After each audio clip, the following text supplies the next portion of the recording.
दिल्ली में कोरोना के संभलते हालात के बीच आईआईटी दिल्ली की एक रिपोर्ट ने केजरीवाल और केंद्र सरकार की चिंता को बढ़ा दिया है। इसमें कहा गया है कि दिल्ली में कोरोना की तीसरी लहर खतरनाक साबित हो सकती है और सरकार को इसके लिए अभी से तैयार रहना चाहिए। ये रिपोर्ट कोरोना की तीसरी लहर को लेकर दिल्ली हाई कोर्ट में जमा करवाई गई है। रोजाना 45,000 मामलों के लिए रहें तैयार।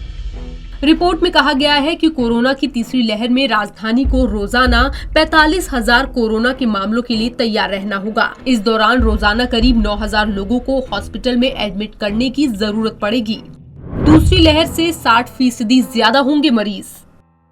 IITD Review and Recommendation for Management of Oxygen During COVID Crisis for GNCTD नाम की रिपोर्ट में IIT दिल्ली की रिपोर्ट में 3 स्थितियों का जिक्र किया गया है। पहली स्थिति में कोरोना की दूसरी लहर की जैसी परिस्थितियों के रहने पर रोगियों की संख्या, अस्पताल में भर्ती होने वाले लोगों की संख्या, ऑक्सीजन की जरूरत का अनुमान लगाया गया है। दूसरी स्थिति नए मामलों के 30% बढ़ने की सूरत में पड़ने वाली जरूरतों को लेकर है। वहीं तीसरी स्थिति में रोगियों की संख्या में 60% की बढ़ोतरी होने को लेकर बात की गई है। इसी तीसरी स्थिति में रोजाना 45,000 से ज्यादा मामले आने का अनुमान लगाया गया है। रोजाना 944 मैट्रिक टन ऑक्सीजन की होगी जरूरत। शुक्रवार को दायर की गई इस रिपोर्ट में कहा गया है कि इस तरह के संकट से उबरने के लिए शहर को रोजाना कुल 944 मैट्रिक टन ऑक्सीजन की जरूरत होगी। इसे लेकर जस्टिस विपिन सांघी और जस्टिस जसमीत सिंह की पीठ ने दिल्ली सरकार से 4 सप्ताह के भीतर एक चार्ट दाखिल करने को कहा है। इसमें रिपोर्ट में की गई सिफारिशों के आधार पर दी गई समय सीमा तक जरूरी कदम उठाने की योजना बताने के लिए कहा गया है। अदालत ने रिपोर्ट के निष्कर्षों में से एक को महत्वपूर्ण बताते हुए कहा है कि सरकार को विभिन्न जगहों पर अस्पतालों में ऑक्सीजन उत्पादन इकाइयां स्थापित करनी चाहिए। सदी में एक बार आने वाली महामारी से निपट रहें। शुक्रवार को दायर की गई इस रिपोर्ट पर कोर्ट ने कहा है कि हम सदी में एक बार आने वाली महामारी से निपट रहे हैं। ऐतिहासिक सबूतों के हिसाब से आखिरी महामारी 1920 में आई थी। ऑक्सीजन मैन्युफैक्चरिंग प्लांट बनाकर हम लंबी लड़ाई की तैयारी कर सकते हैं।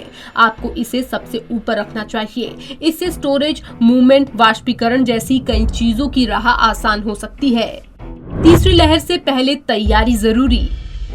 दिल्ली हाईकोर्ट में सुनवाई के दौरान आईआईटी दिल्ली के प्रोफेसर संजय धीर ने निष्कर्षों के माध्यम के बारे में कोर्ट को बताया। केजरीवाल सरकार के आंकड़ों के आधार पर उन्होंने दिल्ली में ऑक्सीजन की बुनियादी ढांचे में सुधार के लिए राज्य के लिए कुछ चुनौतियों को शॉर्टलिस्ट किया। उन्होंने कहा कि ज्यादा खतरनाक तीसरी लहर की आशंका को देखते हुए स्टोरेज क्षमता में बढ़ोतरी, दिल्ली के बाहर से सप्लाई में सुधार, प्रेशर स्विंग एड्सॉर्प्शन यानी कि PSA प्लांट और क्रायोजेनिक ऑक्सीजन टैंकरों की कमी को दूर करने के लिए तुरंत उपाय किए जाने की जरूरत है। क्रायोजेनिक ऑक्सीजन टैंकर खरीदने की सिफारिश। एक अंग्रेजी अखबार की वेबसाइट पर प्रकाशित खबर के मुताबिक आईआईटी दिल्ली के प्रोफेसर संजय धीर ने रिपोर्ट के निष्कर्षों को लेकर कोर्ट में कहा है कि ऑक्सीजन की भंडारण क्षमता में वृद्धि, दिल्ली के बाहर से आपूर्ति में सुधार और क्रायोजेनिक ऑक्सीजन टैंकरों की कमी को दूर करने के लिए तत्काल उपाय किए जाने चाहिए। साथ ही ऑक्सीजन के लिए रिफिलरों की संख्या बढ़ाने की भी सिफारिश की गई है। इसके तहत अस्पतालों को स्थानीय रिफिलिंग स्टेशन स्थापित करने पर भी विचार करने के लिए कहा गया है। रिपोर्ट के मुताबिक दिल्ली सरकार को वितरण को सुव्यवस्थित करने के लिए 100 टन की क्षमता वाले 20 से 25 क्रायोजेनिक ऑक्सीजन टैंकर खरीदने चाहिए।